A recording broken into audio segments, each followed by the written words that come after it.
चिराग की जनसभा का दिखने लगा असर। फेमस डॉक्टर ने मांगी एलजेपीआर की टिकट। अमित शाह से भी कर दी भावुक होकर अपील। आइए खबरों को विस्तार से जानते हैं। उससे पहले अगर आप भी हमारे चैनल पर नए हैं तो चैनल को सब्सक्राइब कर लें, वीडियो को प्यारा सा लाइक जरूर कर दे। बिहार के एक फेमस डॉक्टर ने चिराग पासवान से उनकी पार्टी की ओर से चुनाव लड़ने की मांग की। उन्होंने कहा कि दूसरे तौर पर भाजपा के टिकट लेने से अच्छा है कि मैं आपकी पार्टी से चुनाव लड़ूं, और उन्होंने बताया कि वह नवादा लोकसभा सीट से चुनाव लड़ना चाहते हैं। इसके अलावा मीडिया से बातचीत करते हुए गृह मंत्री अमित शाह का जिक्र भी किया।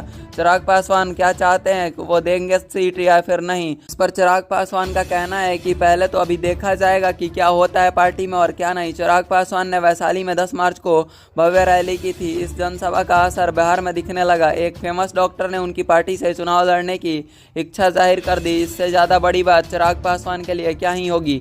वह नवादा लोकसभा सीट से चुनाव लड़ने के लिए एलजेपीआर की टिकट पर चुनाव लड़ना चाहते हैं। इसके अलावा उन्होंने गृह मंत्री तक से बात कर दी और अपील भी की कि मुझे टिकट दी जाए। दरअसल इंडियन मेडिकल एसोसिएशन के राष्ट्रीय अध्यक्ष रहे और सर्जन शाहनवाज प्रसाद सिंह लोजपा के रामविलास पासवान पर टिकट लड़ना चाहते हैं। सांसद का चुनाव लड़ने के लिए उन्होंने चिराग पासवान और अमित शाह तक से बात कर डाली। उन्होंने कहा कि मुझे एक सीट तो कम से कम देनी ही चाहिए। चिराग पासवान का इस पर क्या है, इस प्रस्ताव पर चिराग पासवान क्या कहेंगे, यह देखने के बाद पता चलेगा कि आखिर वो क्या चाहते हैं। लेकिन अब यह भी एक बात हो गई कि आखिर बरबीघा में वो फेमस हैं और उसके बाद एक डॉक्टर भी हैं। बरबीघा में उनको फेमस डॉक्टर के नाम से जाना जाता है। बरबीघा और वर्सीगंज से लेकर हिसुआ तक उनकी जान पहचान है और सभी के घर वह जाते आते हैं। गृह मंत्री अमित शाह से उन्होंने चुनाव लड़ने की बात की तो कहा कि सर्वाधिक वोटों से जीतने की मैं गारंटी देता हूं। लेकिन इस पर अब चिराग पासवान और अमित शाह का क्या कहना है।